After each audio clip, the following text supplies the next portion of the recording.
Olá, pessoal. Estamos aqui reunidos nesse momento muito importante que é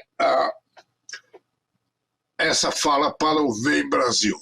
O Vem Brasil é efetivamente um marco na educação, não só para a etnomatemática, mas um marco em geral para a educação, porque ele representa, primeiro, o reconhecimento que etnomatemática foi para frente. Etnomatemática deu certo. Está sendo usada e trabalhada em todo o mundo e Vem Brasil é uma prova disso. Nós temos gente participando aí nos 4 cantos do mundo, todo lugar participando. Então, etnomatemática é uma coisa que pegou e que está aí para ficar e para evoluir e para ampliar todo o seu alcance como formação de um futuro feliz. O segundo aspecto que eu destaco como importante desse Vem Brasil é a ampla utilização de tecnologia. Seria impossível fazer um Vem Brasil se não tivesse esse recurso da tecnologia digital, de informação, de comunicação, etc. Essa nova tecnologia permite que a gente se aproxime e possa estar junto, o mundo inteiro, todos os participantes. Dificilmente a gente conseguiria fazer um congresso internacional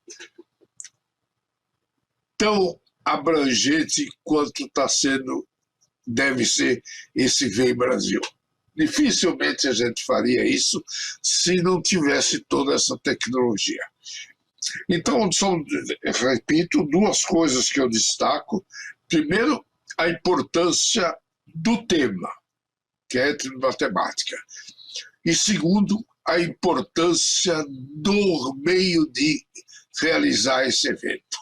É óbvio que essa ideia pode ser adotada em todos os setores do conhecimento, pode ir para as artes, pode ir para os esportes, pode ir para a educação em geral e deve ajudar que a gente tenha todos participando de uma mesma espécie humana, uma humanidade que se localiza em vários lugares. É possível que isso, nós esperamos, e é nosso desejo, que isso leve ao verdadeiro conceito de humanidade. Uma mesma espécie tentando lidar com condições que escapam ao nosso controle. Condições meteorológicas, condições ambientais, ciclos geológicos e agora os vírus, essa pandemia do Covid-19. Não é novidade, vírus existem desde que vida surgiu, eles sempre procuram se localizar em organismos mais complexos e se transferem de organismos mais complexos de um indivíduo para outro. Então, não é novidade. A questão é que esses vírus se tornaram mais ativos, mais agressivos, à medida que essa transferência de um organismo complexo para outro é facilitado porque nós vivemos todos muito juntos, muito próximos. E é mais fácil para o vírus passar de um para outro se a gente estiver próximo. Bom, uma proposta, e é o que está sendo feito hoje em todos os países do mundo, alguns com alguma resistência, mas em todos os países do mundo, é esse isolamento para que a gente se encontre menos, para que a gente não tenha aglomerações, para a gente que não dê oportunidade para esse vírus passar com facilidade de um indivíduo para outro. Ora, esse tipo de atividade, esse tipo de, vamos dizer, deixar o vírus incapaz de exercer toda a sua função, que é passar de um organismo para outro, isso aí, claro, há um paradoxo, porque se nós falamos em humanidade, e o conceito de humanidade diz todos estarmos juntos, todos nos abraçarmos, todos convivermos em reuniões importantes, família, esporte, artes e uma série de coisas, tudo isso exige proximidade. E o vírus nos diz, ai, que bom, proximidade é o favorável para mim. E nós temos que lutar contra o vírus, evitando proximidade. Isso cria aí um paradoxo muito difícil de resolver. Como é que nós vamos fazer isso? Estamos fazendo agora, graças aos meios de tecnologia que permite que a gente esteja junto estando distante. Felizmente, os vírus que entram no computador não são vírus Covid-19. Ainda eles não aprenderam a entrar no computador. Então vamos esperar que ele não consiga. Nós conseguimos, porque de todas as espécies vivas, nós somos aquelas com muito maior capacidade de criar, de fazer coisas novas, de explorar coisas novas. Como a gente faz tudo isso? Baseado em quê? Baseado em conhecimento de várias áreas, vários tipos de conhecimento, e toda a história nos mostra que o fundamental em todas as manifestações de conhecimento é um conhecimento de natureza matemática. Nós aprendemos a observar, a comparar, a classificar, a organizar, e a partir daí é que surge o conhecimento matemático. É óbvio que se nós começamos observando, vamos observar o que está por perto, que é o nosso ambiente natural, que é o nosso ambiente cultural e social. Nós começamos a observar o que está por perto. E, a partir daí, fazemos comparações, classificações, ordenações, mensurações, quantificações, inferências. Isso é a base de conhecimento matemático. Em qualquer lugar do mundo, em qualquer cultura, todas as manifestações que a gente chama matemática têm essa trajetória.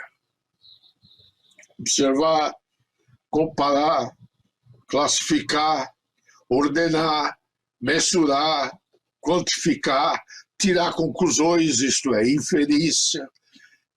Isso aí aparece sempre, em todas as culturas.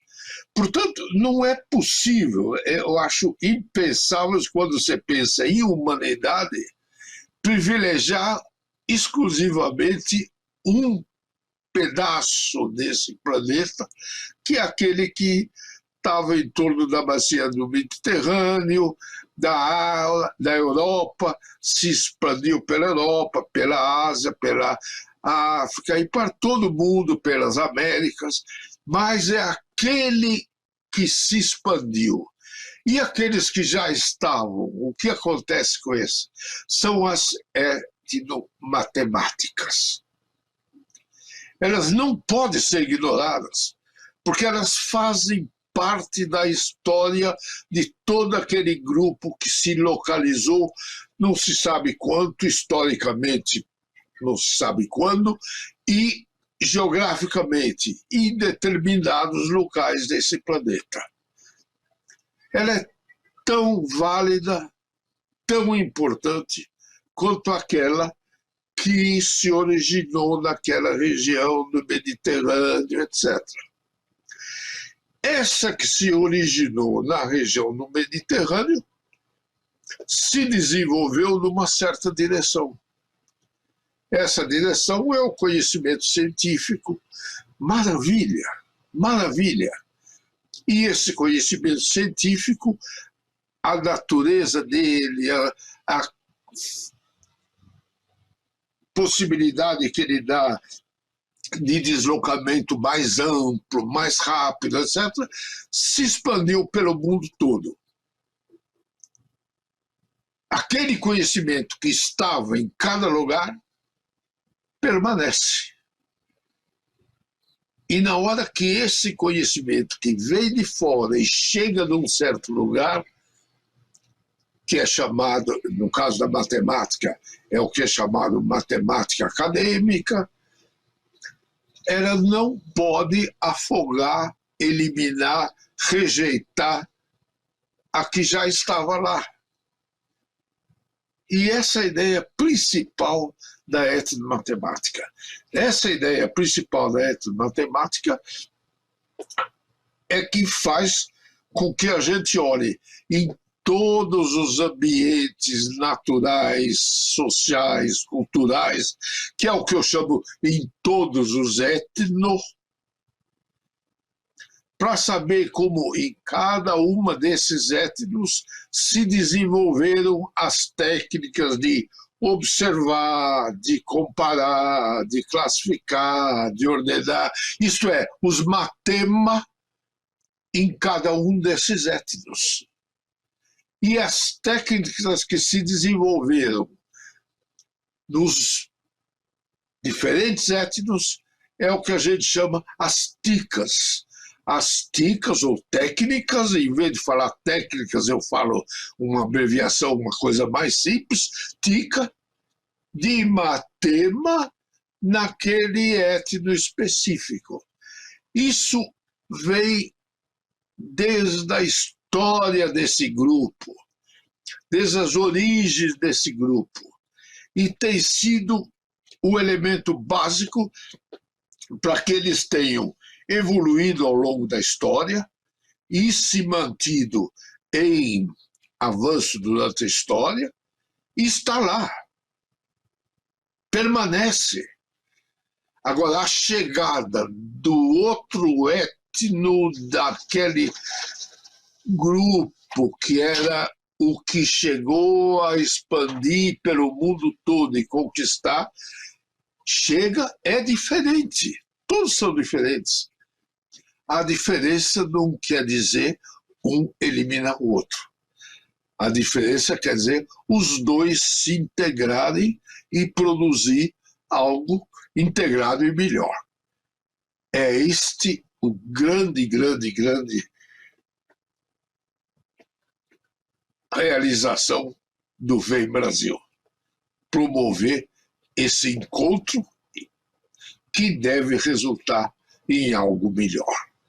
Vamos superar essa grande crise que é essa pandemia do Covid-19 e esperamos ter um mundo melhor, uma humanidade mais feliz. Muito obrigado, gente.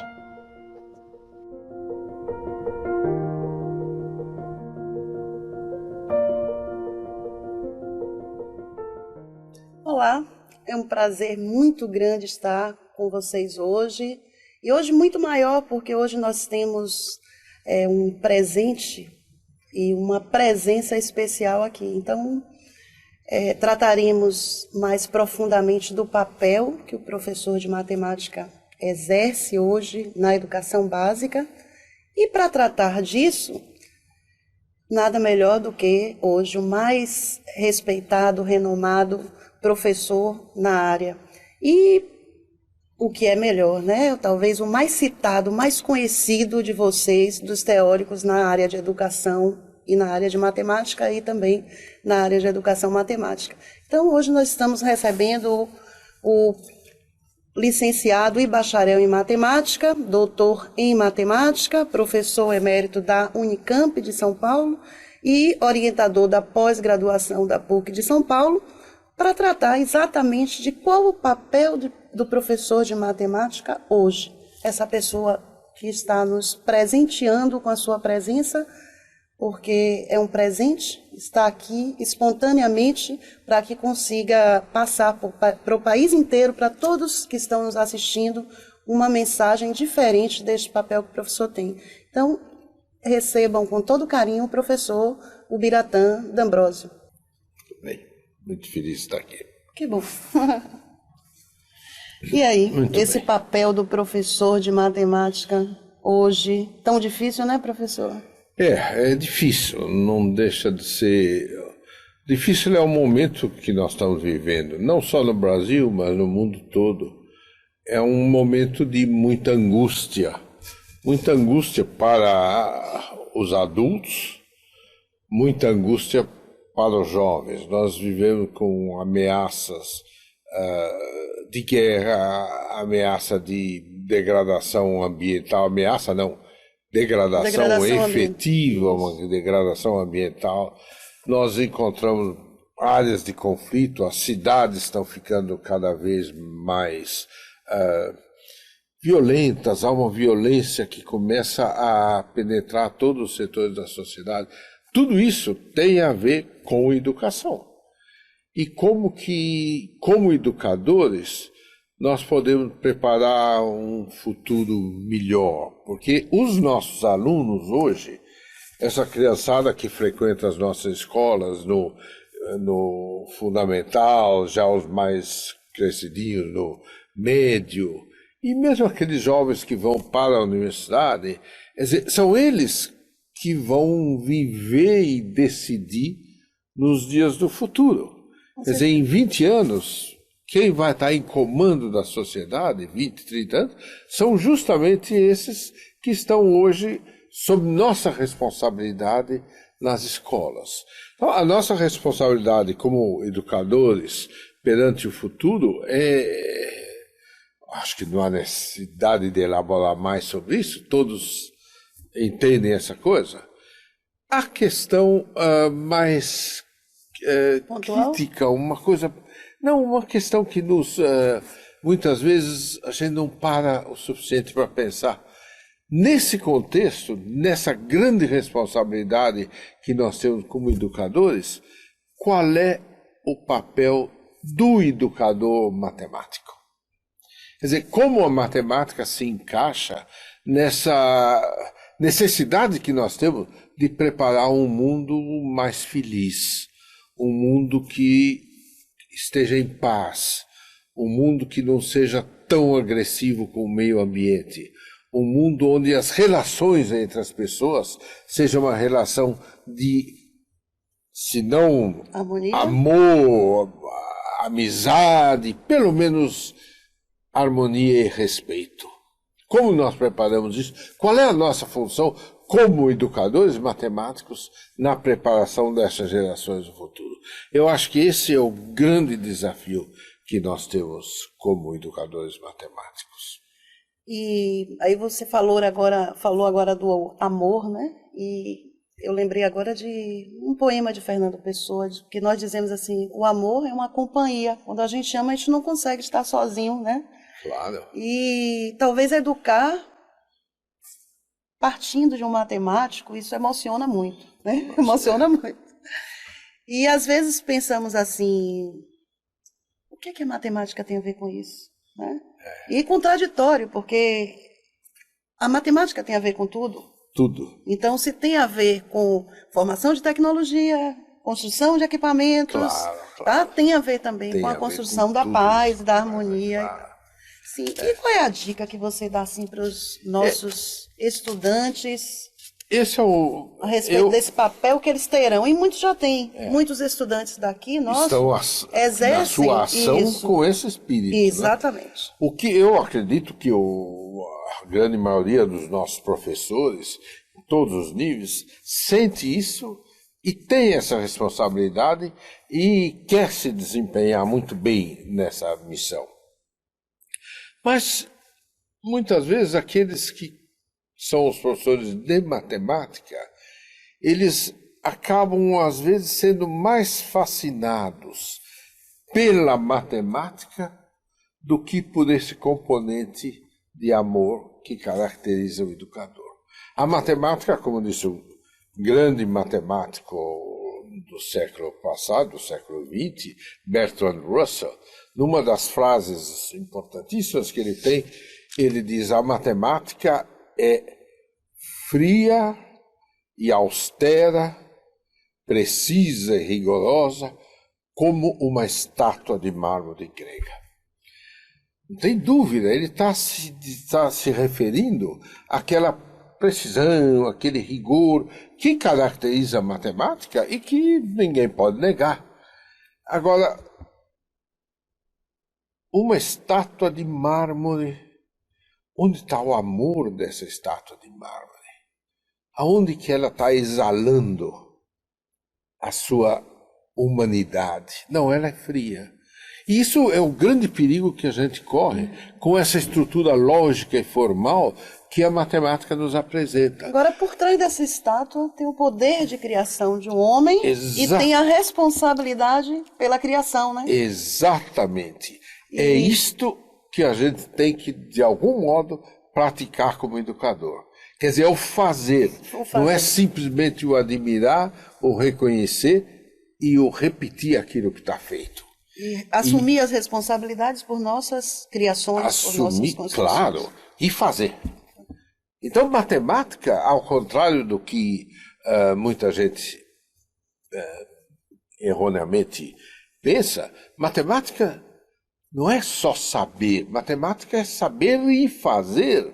E é um fazer que deve estar muito presente na hora que nós estamos sendo matemáticos, seja sendo matemático como criança de 6, 7 anos, seja matemático como um doutor fazendo pesquisa. Agora, Esse fazer é um fazer que em muitos, pelo menos nos momentos iniciais, exige mão, exige trabalho manual. A manualidade na matemática é uma coisa que deve comparecer.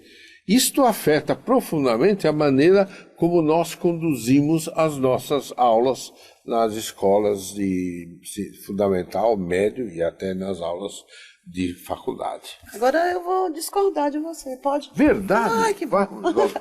É porque você falou assim, muitos pensam que a matemática é só um saber. Eu acho que é o contrário. Eu acho que a maioria das pessoas faz matemática e poucos acham que ela só é um saber. Porque a maioria utiliza a matemática no fazer diário. Ah, sem dúvida. Então a maioria faz. Tá Quem bom. só considera o saber é a minoria. Dou a mão à palmatória. Quer dizer, isto, efetivamente, o Paulo Freire tem uma frase linda que eu gostaria de repetir aqui para vocês. O Paulo Freire, numa entrevista que ele deu há uns 5, 6 anos, talvez um pouco mais, um pouco antes de morrer, ele deu essa entrevista e ele dizia: eu quando estava na escola fui muito mal em matemática, eu era um mau aluno em matemática. Não que não fosse mau aluno, eu era dedicado, mas não ia bem na matemática, não conseguia. E olhava para os outros colegas que iam bem na matemática como se eles fossem gênios. E cada vez pior em matemática. Hoje, nessa idade avançada, Paulo Freire dizia, eu sinto que eu sempre fui e sou um grande matemático. no meu dia a dia, desde a hora que eu levanto, me preparo para sair, eu saio e vou trabalhar e tudo isso, eu estou sendo matemático. Isto é, todo ser humano é matemático. É matemático. O problema é ele descobrir na escola que ele é. E a escola, muitas vezes, abafa essa qualidade dele ser matemático. A escola, muitas vezes, entope o aluno com técnicas, com coisas formais, onde vai esfriando essa beleza da matemática e transformando a matemática nessa estátua fria que é essa construção. Este é, eu acho, o grande obstáculo que nós temos na educação matemática, que se reflete no baixo rendimento. Porque as provas, os provões, os exames são baseados em simplesmente verificar se aquela parte formal, aquela parte estruturada, foi bem assimilada pelo aluno. Muitas vezes ela não é assimilada pelo aluno, por quê? Porque o aluno não vibra com aquilo, ele não sente emoção, não sente que aquilo é parte do fazer de todo o dia dele, o que ele costuma, de certo modo, praticar em todos os seus momentos. Isso eu acredito que seja efetivamente uma das grandes dificuldades que a gente está tendo. Para ter uma ideia, né, nós passamos, né, então, o professor D'Ambrosio também não saiba, esse trabalho que ele está citando aqui com o Paulo Freire, pouco antes de morrer, nossa intenção é porque tem uma parte que o Paulo Freire fala, sentir-se matemático. Né? Exatamente. Então, é preciso que nós, enquanto cidadãos, né, nos sintamos matemáticos. Exatamente. E ele não se sentia matemático. Pois é. E é a implicação que isso trouxe para o trabalho social brasileiro. Exatamente. Porque ele levou muitos anos somente vendo como se alfabetizar fosse só a língua materna. Exatamente. E esqueceu da matemática, porque ele não se sentia matemático. No momento em que ele reconheceu que a natureza dele, como a natureza de todo ser humano, coloca a matemática como uma das nossas manifestações de vida, uma manifestação essencial, nesse momento ele começa a dizer, não é só alfabetizar, você tem que ser matematizado também para ser um indivíduo livre, um indivíduo em pleno exercício da sua capacidade intelectual e material, óbvio. Esse eu acho que é um momento muito, muito importante toda a educação matemática. Quando a gente reflete sobre educação matemática, essa é uma das coisas muito, muito importantes que nós, de algum modo, devemos incorporar no nosso fazer como educadores matemáticos. Hoje, professor, eu sei que o senhor está na Bahia, né, por conta da discussão da transdisciplinaridade, né? Como você falou, o professor, ele tem o matemático, ele tem uma viagem mesmo de pensamento, como se a formalidade fosse tudo. E a transversalidade precisa ser muito, muito delicado o tratamento com essa transversalidade, né? De que forma você sugere que nós possamos falar disso, mudar a atitude, a postura, essa postura nova do professor? Como ele pode se ter uma postura que privilegia, obviamente, o conhecimento matemático, porque ele é professor de matemática, mas dentro de uma questão maior, de uma questão holística, de uma questão de paz mundial, de uma questão ética, de uma questão de justiça? Você dá essa... Na verdade, toda a nossa existência, como seres humanos, o que nós devemos entender e como nós devemos manejar a nossa vida é o nosso relacionamento com a natureza, o nosso relacionamento com o outro, o nosso relacionamento conosco mesmo. Nós temos que nos conhecer, nós temos que conhecer o outro, nós temos que conhecer a natureza e temos que saber como que esses elementos se relacionam. Bom, nesse processo, nesse desafio de saber como que eles se relacionam, o que são as disciplinas? Matemática, ou física, ou geografia, ou gramática. O que são essas disciplinas? Essas disciplinas não são mais do que auxiliares num problema muito maior que esse relacionamento. Esse relacionamento tem que ser com um relacionamento de respeito. Eu não posso encontrar o outro e ter com o outro algum tipo de relacionamento construtivo se eu não tiver respeito pelo outro. E aí eu começo a me detalhar em aspectos do conhecimento e de comportamento do outro para chegar ao momento de dizer, não, você não sabe nada disso. Isso é uma falta de respeito total, porque todos nós sabemos as coisas básicas da vida. Bom, o que na educação nos ajuda a perceber esse quadro maior? Que o maior é isso, é o nosso relacionamento. Nós sabemos o que nós somos. Nós somos capazes de ter controle sobre nós mesmos, controlar as nossas emoções, controlar as nossas angústias, não ser violento, bom, eu não gostei de uma coisa, por que eu vou reagir com toda essa violência? Não, eu faço isso de algum modo controlando esse meu comportamento. Eu relaciono com o outro, entendendo a cultura do outro. Tudo isso aí é o principal no nosso relacionamento, como se na nossa condição, na nossa vida como ser humano numa sociedade. Isto é o grande objetivo da transdisciplinaridade. Nós devemos, para fazer isso, assumir o quanto nós sabemos de cada uma das disciplinas e pôr tudo isso a serviço de algo maior. Como que isso se reflete na nossa prática? O que pode ser um professor de matemática transdisciplinar? Puxa, você está falando professor de matemática, você está lembrando a disciplina. Como professor de matemática, nós podemos ser transdisciplinares?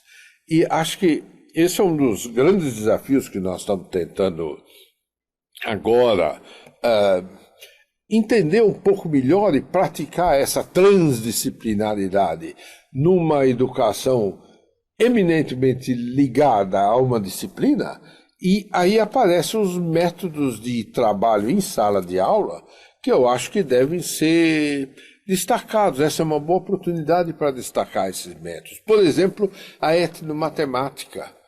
O que diz a etnomatemática? A etnomatemática diz que diferentes povos, diferentes grupos, diferentes culturas têm a sua maneira própria de fazer matemática. Ora, no momento em que você reconhece isto, você está dando um passo em direção ao respeito. A etnomatemática é essencialmente o respeito pelo outro diferente através do conhecimento matemático. Um exemplo de como essas coisas se manifestam de forma diferente, não só em diferentes culturas, não quer dizer, nós, baianos e paulistas, nós somos irmãos, somos brasileiros. No entanto, eu saio de São Paulo com um horário, chego aqui com um horário diferente. Ora, o que quer dizer isso? Bom, o que está envolvido aí é um problema matemático importantíssimo, talvez uma das primeiras reflexões matemáticas na história da humanidade, que é fazer calendários e sistema de contagem de tempo. E o sistema de contagem de tempo está ligado ao movimento dos astros, ao Sol. Quer dizer, seria um absurdo, não justifica fazer aqui um horário de verão, como é extremamente justificado quando você vai para o Sul. Esse é um exemplo de uma etnomatemática que pode ser trabalhada na sala de aula. Conversa com a criançada. Por que aqui o horário não muda e lá em São Paulo muda? Comece uma reflexão desse tipo. E eu posso multiplicar esses exemplos. Eu tenho um aluno agora fazendo pesquisa exatamente sobre calendário, duração de dias, como eles distribuem um dia numa tribo da Amazônia. Vou falar algumas coisas. Pelo que eu ouvi aí de tua fala, uma é de que o homem tem um privilégio de poder fazer escolhas. Claro. Né? E que essas escolhas determinam o futuro. Né? Exatamente. E como educador, temos não só o privilégio de fazer escolhas, mas parece que a responsabilidade de fazer escolhas certas. Né? Certo. Além disso, você falou de etnomatemática, que é uma coisa muito importante, porque nós trabalhamos com gente do país todo. Nós chegamos aqui no vídeo, damos agora no período de horário verão dois horários. Né? O horário de lá, o horário de cá. Uma coisa muito... nesse trabalho existe essa diferença. Porque mudou a nossa história de vida, né? E, ao mesmo tempo, eu moro num lugar em que... Por isso que eu falei naquela hora, muitos fazem matemática e poucos, né? Porque eu moro num lugar em que o nível de escolaridade das pessoas é baixo. Então, eles ficam constrangidos. Veja o poder da matemática, né? Nesse calendário que nós temos, quando chega o horário verão, eles defendem o horário de Deus, que é o horário que nós estamos, né? E a força que isso tem, e vai formando essa cultura, e essa cultura, essa cultura. Então, o papel que esse professor exerce na formação de novas culturas, como você citou o calendário, eu peguei essa... Acaba o seguinte, aquilo que você ensina na escola, com a responsabilidade de educador, tá? Pode incutir um valor dominante que acaba sendo assimilado. E outro dia eu vi você falando na tua palestra, se você acaba achando que aquilo é certo, que aquela norma é certa, é aquela que está certa, como foi mesmo que você falou? No caso da matemática, isso é particularmente grave. Super. Porque todo mundo só vê essa matemática como absoluta. Não há espaço para outros fazerem isso. Virou até de Deus. Pois é uma matemática, exatamente, ficou no horário de Deus. E eu acho que isto cria no indivíduo que vem de um outro sistema cultural, de uma outra comunidade, de um outro ambiente em que o dia a dia dele é diferente, tudo. De repente ele chega na escola e é colocado para ele um sistema novo, que, como você disse, é divino, vem de Deus. Vem de Deus. Na verdade, é o sistema que vem do poder. Isso. E esse poder exerce quase que equivalente a um divino, quer dizer, esse poder é incontestável. O poder é que nos manda fazer isso. E ele aprende a fazer as coisas que subordinam todo o fazer dele à vontade e ao desejo do poder. Enquanto ele, como indivíduo, como ser humano, como criança, ele tem as vontades dele, tem o interesse dele, ele gosta de fazer uma determinada coisa. Sobretudo quando você trabalha com os pequenos, jogos. Que jogos que eles gostam? Eles gostam de jogos que estão ligados ao seu dia a dia. Não quer dizer que eles não fiquem fascinados pelo novo, pelo eletrônico. Eles vão ficar fascinados por tudo isso. É natural. A gente fica fascinado, eu fico fascinado com a possibilidade de uma viagem, passar os dias na estação interplanetária. Quer dizer, isso tudo fascina. Por outro lado, eu não posso esquecer das minhas raízes, aquilo que me dão confiança própria, respeito por mim e pelos meus vínculos históricos. Isto é fundamental. Então, quando eu falo em etnomatemática, muita gente diz, não, mas o que o sujeito vai fazer com essa etnomatemática? Só Paulo Freire podia ter dito isso, não se sentir um estrangeiro dentro de sua própria cultura. Exatamente. Quer dizer, o que ele vai fazer com essa etnomatemática? Ele vai saber que ele tem raízes. E ele vai crescer, a árvore que vai crescer, claro, fazendo coisas, vai ser um engenheiro aeronáutico, vai ser alguma, mas aquela árvore só pode se manter em pé se ela tiver boas raízes. Uma árvore sem raízes, no primeiro vento ela é levada.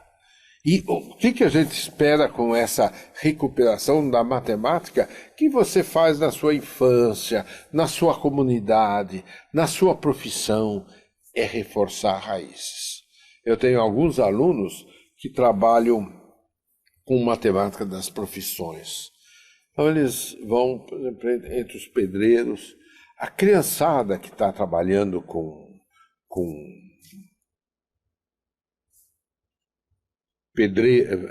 na escola, querem fazer alguma coisa que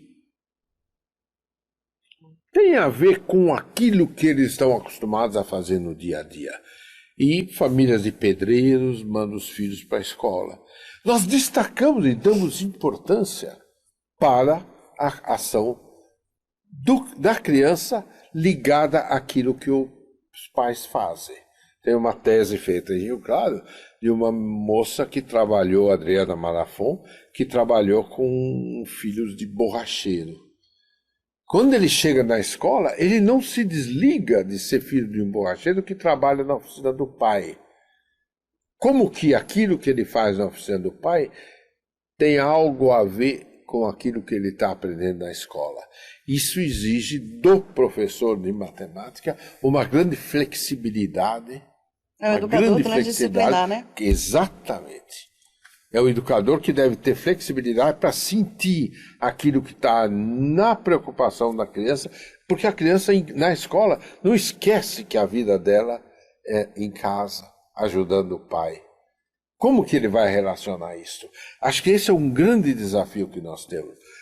Como que se resolve isso como formação, na formação de futuros professores? Como se faz isso na formação de futuros professores? Olha, o que nós estamos fazendo é bastante coisa ligada à pesquisa. Pesquisa, você vai falar, bom, que pesquisa? Bom, a pesquisa que criança faz na sua vida, no seu dia a dia. Então, nós, em algumas práticas, o que a gente faz é falar para a criança, bom, você mora no ambiente onde tem seus pais, amigo do seu pai, seu vizinho, eles são pedreiros. O que eles utilizam de conhecimento matemático para ser pedreiro? Como que eles medem? Como que eles contam os tijolos? E aí chega na escola, a criançada traz informações que eles recolheram do ambiente deles. Isto é pesquisa. Sim. Eles vão trabalhar vão fazer uma tarefa, uma lição de casa, com trabalho de campo. E ali eles vão anotando coisas que eles vão perguntando para os pais, perguntando para os vizinhos, para os amigos, vão numa obra, pergunta para você, faz uma série de anotações. E na sala de aula, o professor trabalha esses resultados da pesquisa feita pelos alunos. Isto é formar um indivíduo que é transdisciplinar, uma criança transdisciplinar, uma criança pesquisadora, procurando descobrir um novo e não aprendendo a repetir o velho que lhe é dado pelo professor. Isso é um exemplo de uma prática que nós temos feito muito lá nos meus alunos. Na última vez que eu te vi falar, né, você falou muito isso. Nós queremos lidar com a nova geração em cima dos valores nossos, porque nós achamos que nós somos padrão de valor de tudo. E aí, em matemática, é o que mais me apavora, e tudo é errado. Resultados terríveis, né, desemprego, uma série de problemas. Exatamente. E os nossos valores são os melhores. São esses valores que devemos levar a impor às crianças e à nova geração. Né? E aí esse novo trato. Mas depois eu vou te pegar em outra coisa, viu? Jeito. Muito bem. Tá? Eu acho que essa questão do velho e do novo é uma das coisas mais fundamentais que a gente tem em educação. Educação é o encontro de duas culturas. Uma cultura que vem do velho, do professor, do jeito que é formado em certos padrões, e é o encontro da cultura do novo. O novo que ainda sente que ele tem a responsabilidade de fazer um mundo que ainda não existe. Com certeza. E a gente já está... O que eu queria é o seguinte, aproveitar aqui, né? Porque quando a gente fala, houve uma fala dessa, né? E eu acho que você também já se pronuncia dessa forma, muita gente pergunta assim, será que ele tem algum vínculo religioso, né? Alguma fé à parte? Será que ele está utilizando a máquina, a tecnologia para pregar alguma coisa nova, né?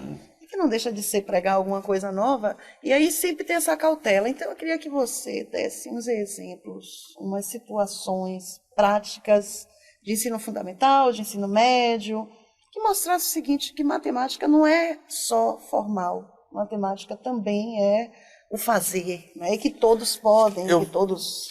Vou começar com exemplo meu, quando eu, jovem, recebi a primeira classe formal em que eu era professor. Eu tinha 20 anos, isso é em 1952, e eu já vinha dando aulas, mas aula particular, aula de substituição, mas com 20 anos eu recebi a minha primeira classe na qual eu era responsável para dar o curso.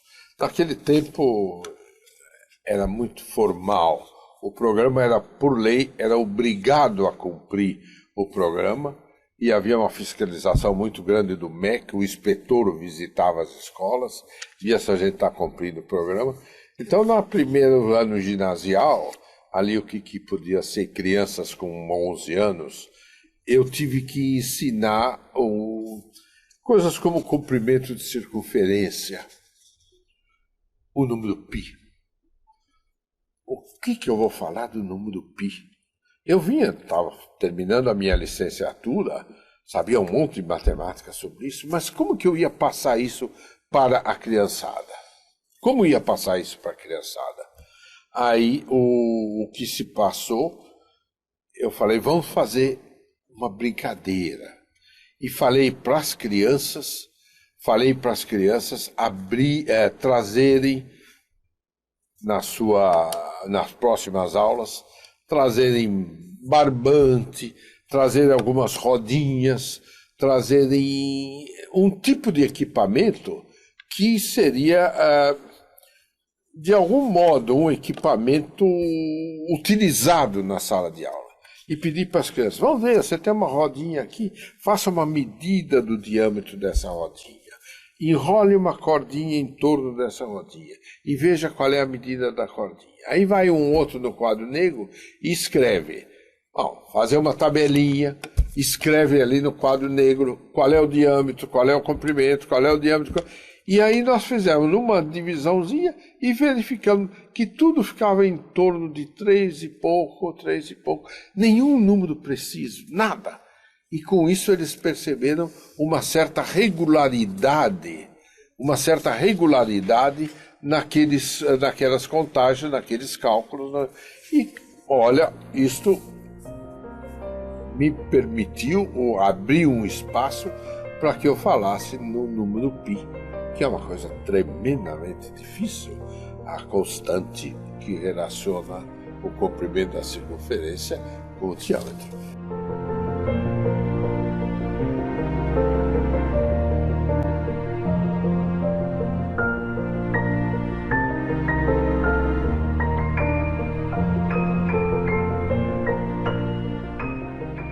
Meus caros, vocês escolheram uma profissão maravilhosa. Posso falar isso porque com meus quase 74 anos, comecei a dar aula, eu acho que tinha bem uns 17 anos, e durante todos esses anos, durante toda a minha vida, um momento de trabalho, ir para a escola para dar aula, sempre se tornou para mim um momento de grande realização. Eu acho que dá para a gente fazer as críticas que são necessárias para a melhoria da nossa profissão, para a melhoria do nosso trabalho, por maior reconhecimento, mas não há dúvida que o nosso reconhecimento pelos alunos, pelo que a gente faz, pelo futuro deles e pelo futuro nosso, porque o que eles fizerem vai se refletir no nosso futuro também. O que nós podemos passar para eles é extremamente satisfatório para a nossa atividade. Eu, como professor, durante todo esse tempo, professor de matemática,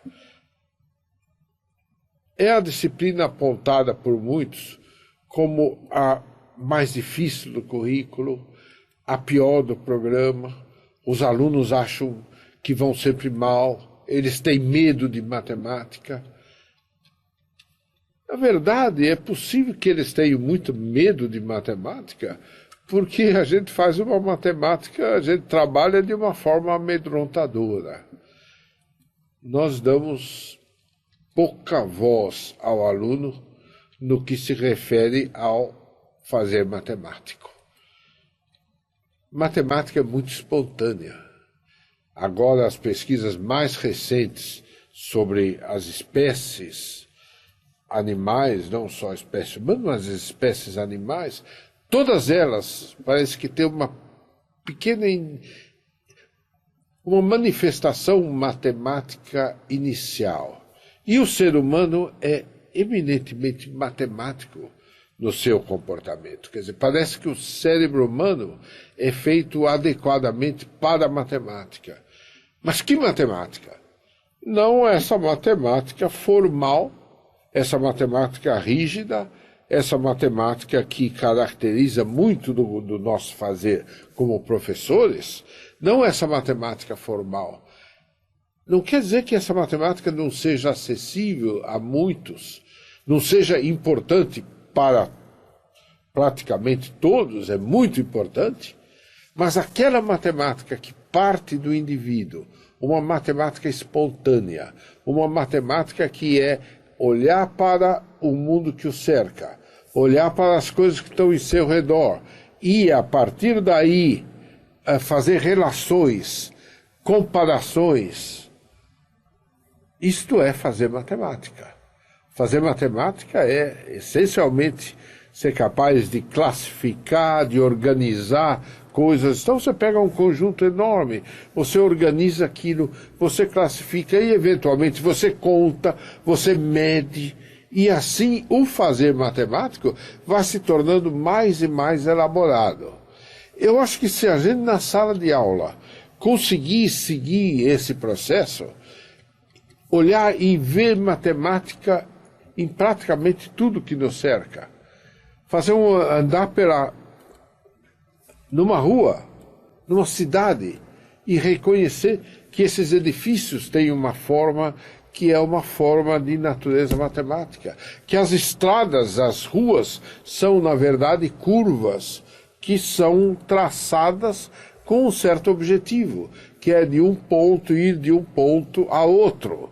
Ir de um ponto a outro da maneira mais rápida possível, que é o conceito de uma reta, que encontra obstáculos no caminho, portanto você tem que fazer uma curva. Quer dizer, tudo isto é fazer matemática espontaneamente, pelo indivíduo, pela sociedade, pelo grupo. Não esquecer que esse fazer matemático é do indivíduo, o indivíduo é que pratica, mas qualquer prática individual ganha sentido se ela for socializada, se ela for parte de uma prática social. E a matemática, que é uma coisa individual, ela tem o seu grande sentido como elemento cultural se ela for pensada como algo social, envolvido em toda a sociedade. Então, não esqueçam que nós somos indivíduos, mas a nossa existência só se justifica pela existência do outro. E ser humano é lembrar que o outro é essencial para a nossa vida. Isto é verdade no nosso dia a dia, isto é verdade como na nossa família, no nosso convívio, isto é verdade na nossa profissão. Nós nos justificamos como professores pelos nossos alunos. Amor pelos nossos alunos é algo sem o que não há boa educação. Levem esse meu pensamento, vindo de toda essa minha experiência de vida e de profissão, como uma mensagem para que vocês encontrem nessa profissão momentos muito, muito felizes.